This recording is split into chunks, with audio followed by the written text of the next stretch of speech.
G'day, Steve Morgan, Fishing Monthly Magazines, with a bit of a first, I suppose. I'm here with Andrew Kalita, your owner of this absolute weapon of a Whittley, and this is the first time you've been out in the water. Tell us the story of the SL27 and all of the option boxes. Oh, look, I wanted something that sort of competed with the luxury, something that my wife is going to be comfortable with, something that she's going to want to come out and fish with me.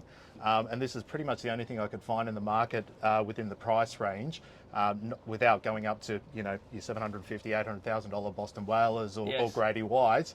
This was the only one. Very happy with it. I checked out the boat show on the weekend.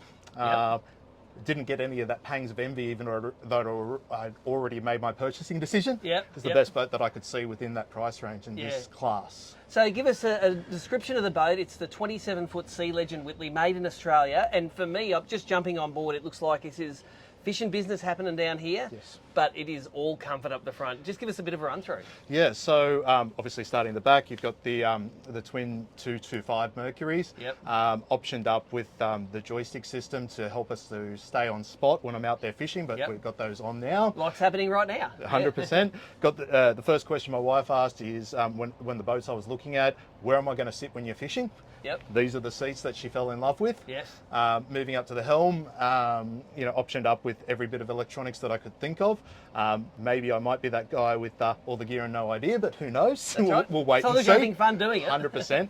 And then obviously got the cabin up the front for sleeping and the ability to cook. It was important to have the toilet in the boat for me, again, to make my wife comfortable. And for me, it was just important to have everything set up around the boat for comfort and ease of use. For me, I work very hard. This is the only time that I've found I can be out on the water, I relax, I forget about work. So if this is going to be my happy place, I'm going to spend the money where my happy place is. That's right, and you've done a great job, because it is a great looking boat. It's fitted with the rubber decking. It's very colour matched, the Mercury's, the gel coat colour. It's, you know, it's a good looking boat, and it turned a lot of heads at the ramp this morning when we were putting it in. This thing sits on a trailer, 27-foot boat. You think, might be a bit difficult to trailer, but you guys seem to handle it with ease. What are you going to tow it with? I'm not going to tow it, actually. You're going to have it? Okay. I'm going to dry store it. So I got to the point where I was a little bit over, you know, fighting people at the ramps when it's a nice day and things like that. So regardless of which boat I was going to buy, it was always going to be dry stored. I found the cost of actually dry storing was not much more than what it was costing me to put my my jet ski, which I've upgraded from, in a storage unit. So the pricing, you know, again, it goes back to that convenience side of things. You know, I live in an apartment, so I don't have the ability to store this boat nor the RAM that's required or whatever it is to tow it. So I think that makes the big difference for me. Oh, and it makes sense, doesn't it? You make the phone call, they have it on the water for you, 100%. Ready to enjoy a great day like we've got today on the Gold Coast. 100%. So take us through what a day's going to look like in your boat. You live in the apartment, you make a call, get the boat put in the water. Make a call the night before, hopefully, so I can get up and running early in the morning, because they only start, you know, putting the boats in the water at 8 a.m. So get out there nice and early, spend a couple of hours outside fishing, and then sort of balance it out. Find a place like we are right now at wave break. Spend a bit of time with the wife. I'm waiting for the sun pad to be put on the front, so she's got somewhere to sunbake. You know, for us, no kids, so it's just my wife and the dog. And just spending time out in the water. Well, it sounds like you've got it dialed, and it sounds like you've picked a great Australian-made boat to enjoy it in. And how does that sit with you? The fact that it is all, you know, the long history of Whittley, Australian-made boat, good technology on it. I suppose it makes you feel good that you're giving Aussies jobs. 100%. You know, building this boat. It makes a lot of sense for me, because I was just saying to the guys before, it's about that relationship when you buy a boat like this. It's not just about, hey, I tick this box, I've got this feature or whatever it is. It's putting all those features together and then making sure it works off at the start, but then also having the ability to ensure that it keeps up to service, and having that long-standing relationship.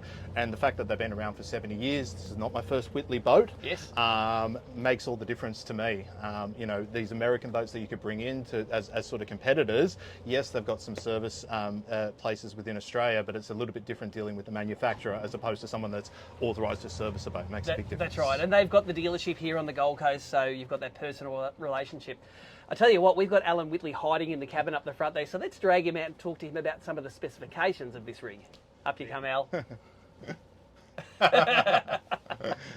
So we've let Alan out of solitary confinement at the front, and how good to see you again, mate. It's been a while. It's been a while since we've done a test up here, but fantastic to get out again, isn't it, Steve? And great to get in a new model boat. Tell us the history of the SL27. This is the biggest, most appointed fishing boat I've ever seen. It is. So it's the biggest SL production model that we've made.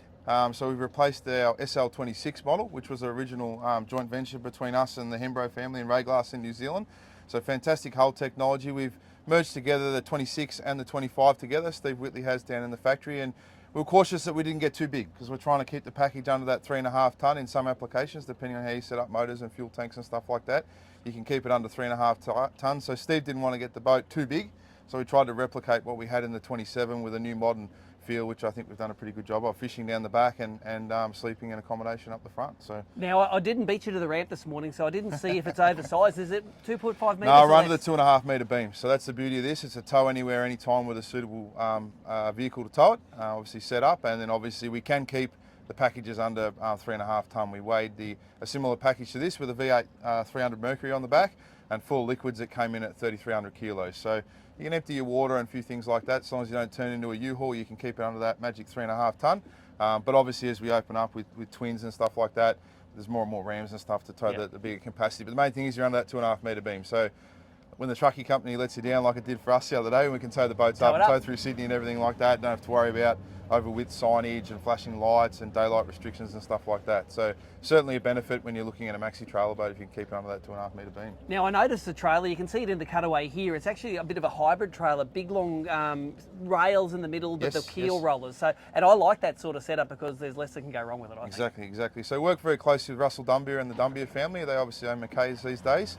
And we put the package on a 4.5 tonne trailer. So when we do start doing some of those twin rigs and 400 litre fuel tank, 600 litre liquid upgrades and stuff like that, we've got plenty of buffer, and the trailer's designed to the hull, and that's part of the experience. We've got a 15-inch wheel, so it tows a lot nicer and stuff as well now. So now this morning you were telling me this is your first experience with the Mercury joystick, yes, yeah, and you were giggling like a child. I still am. No, it was fantastic. Obviously we had the customer Andrew on board this morning, and we just put in at one of the Gold Coast ramps there, and it was just fantastic just to have a bit of a play with that joystick. Obviously read a lot of marketing material and stuff out of the States on the twin rigs, and you've probably experienced them over there with the joystick, but to actually get out and feel it, it's a real game changer in so many ways. Like you can see, we're just here at wave break here this morning, and we just got the engines just holding us in position. It's just fantastic, particularly on a black bottom hull. We don't have to pull up and scratch the hull. We can just do what we're doing out here in comfort and have a bit of a fish. So. And we're challenging the joystick too, because it's holding us side on against the current. That's something that a 2-engine joystick can do. Single-engine joystick can't do this. So there is an advantage, even though it's a weight disadvantage. That twin-engine setup, man, it's very user-friendly. And look, it comes at a premium. You know, not all customers it's going to be suited to from a price perspective. But I guess when you do tick the twin option and you do tick the Mercury joystick option, you get your digital switching and your autopilot. And obviously you can do what we're doing here today, which is fantastic. So now at the helm you've got maximum size electronics flush mounted in there, which I always like. I always think it looks a bit awkward when you've got bracket mounted electronics in a boat. It does. It's built for purpose, and that's quite a neat, clean helm. It is. So we've made it so we can go up to a 19-inch Simrad screen in there.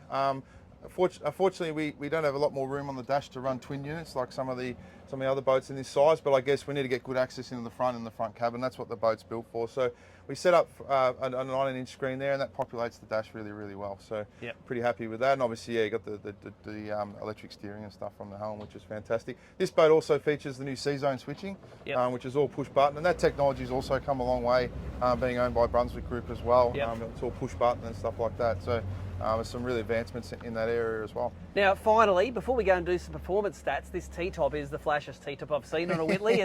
It's got more gear in it than my bass boat. So we've done a few things. Obviously, we've made a new hard top, and on top here is an electric rear sun awning. So basically, instead of having the traditional slide-out style one or one that's mounted, customers can just push button and it slides back when needed. Also up in the dash, Steve Whittley's designed a new style windscreen, so it hasn't got the traditional aluminium frame, so it just avoids leaks and stuff like that, and you get really good visibility, but we still get that curved look. So not looking like some of that European stuff, which has that hard front on it. We still got that nice Australian curved look to it. So so a little bit about the hull, I guess. It's a 23-degree dead rise, so it's one of the deeper V hulls in its size, but you can see moving around the boat today, still very, very stable. We put some larger reverse chines on it, so you'll get a bit of a feel from the photos and stuff today.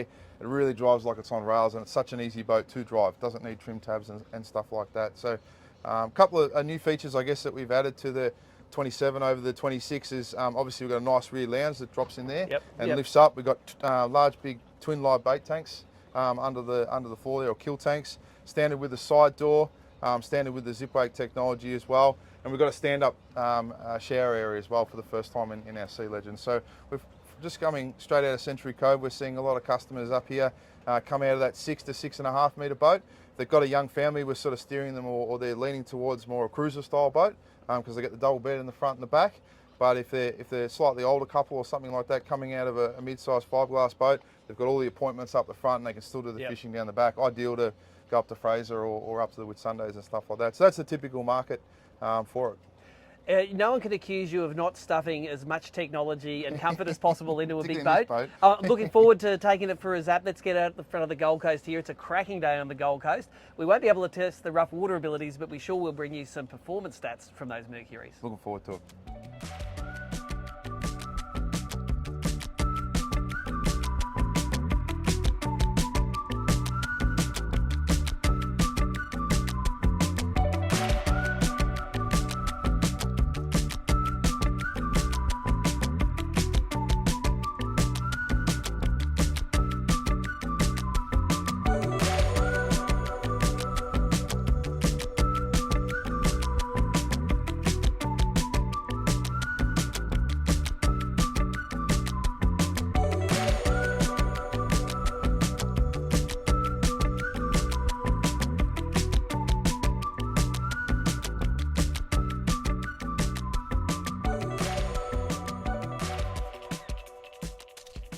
So there you go. That's what the new Whittley Sea Legend 27 looks like out on the water. Magnificent boat, turned plenty of heads at the boat ramp. But what I want to do is bring you some of the performance statistics of those twin V6 Mercury 225 horsepower 4-strokes. We've got the stats here. Top speed, 6,000 RPM, goes 84 kilometres an hour. That's a big boat to be going that fast. Pretty terrible fuel economy at 0.54 of a kilometre per litre. But as usual, drop it down to a cruising speed, and in this case, the cruising speed is actually quite high at 4,500 RPM and 62 kilometres an hour. You get that just under 1 kilometre per litre range. And remember, that's collectively for a twin engine setup. 0.95 of a kilometre per litre.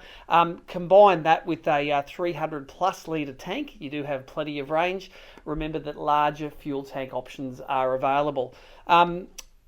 Look, this boat has been designed to be to really sort of push the limits of what you can tow with a standard twin cab ute that can tow 3.5 tonne, to the point where you've got to make sure you tow it without fuel, water, without all the liquids inside it.